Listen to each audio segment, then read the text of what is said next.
Good morning, John. I'm back again. The events in Ireland, some of them. On the 1st of January 2011, New Year's Day, the government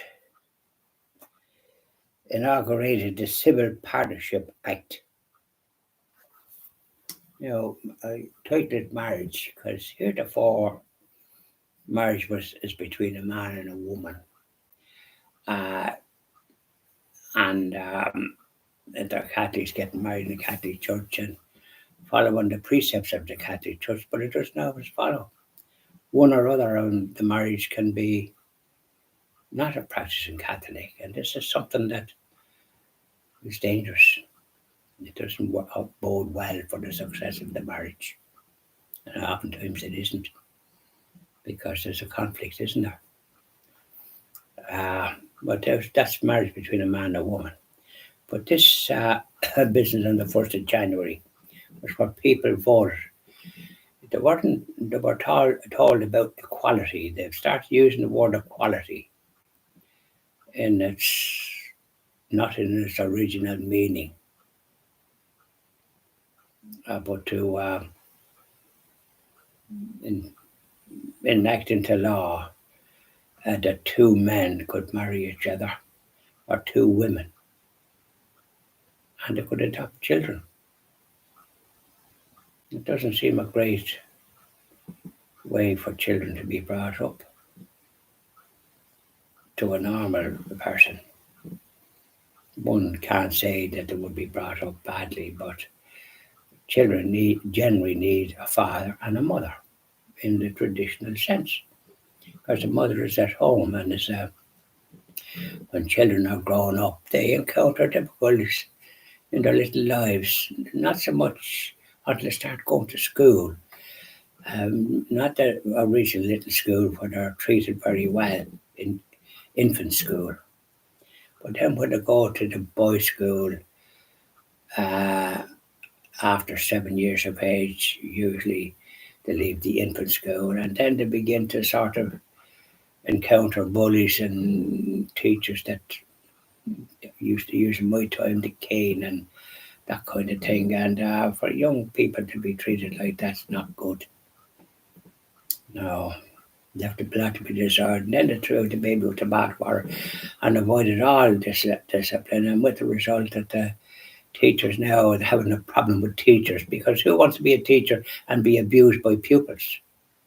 But they're too stupid even to see the harm that they did, caused by a fellow called Dr. Kelly and Boland, the Fine Gael Minister for Education, that wouldn't know anything about it in some ways, because they did away with any kind of discipline, and that's a recipe for disaster. Now, the civil, so that was enacted on the 1st of January 2011. People voted for it. There was no debating at all. It's a shame of Fianna Fáil in opposition. This fellow Martin is the leader. What a problem for that party with the like of him. On the 2nd of January, wait now, before that, regard the weather, the meteorological office, those that are able to forecast weather, using whatever they use, perhaps putting their, where the wind's coming from, confirmed that December 2010 was the coldest month on record at minus 17.5 degrees. We were frizzing around.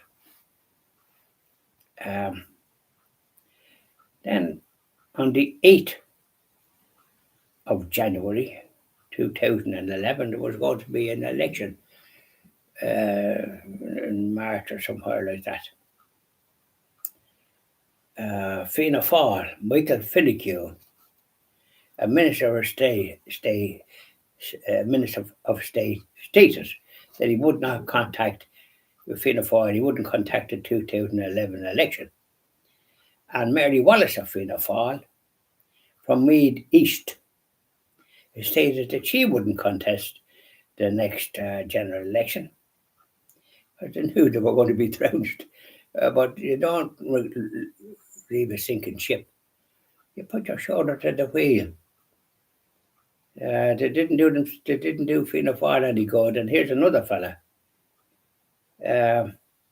Tony Killian, a Fianna Fáil minister. He announced that he wouldn't contest the 2011 election. So we're all leaving the knew what was ahead of them because of the neglect, if you like, of and the what would they call it, the catastrophe that hit the whole country and the world in 2008 with the collapse of banks and all the rest of it. Because we're sending the money to people that they should have never lent money to because we're getting from the EU. Believed in fairies. And poor Brian Cowen of Fianna Fáil announced his decision to resign the leadership of Fianna Fáil. We leave it at that for 2011. We've enough there to sort of realise that problems were coming ahead. And by goodness they were.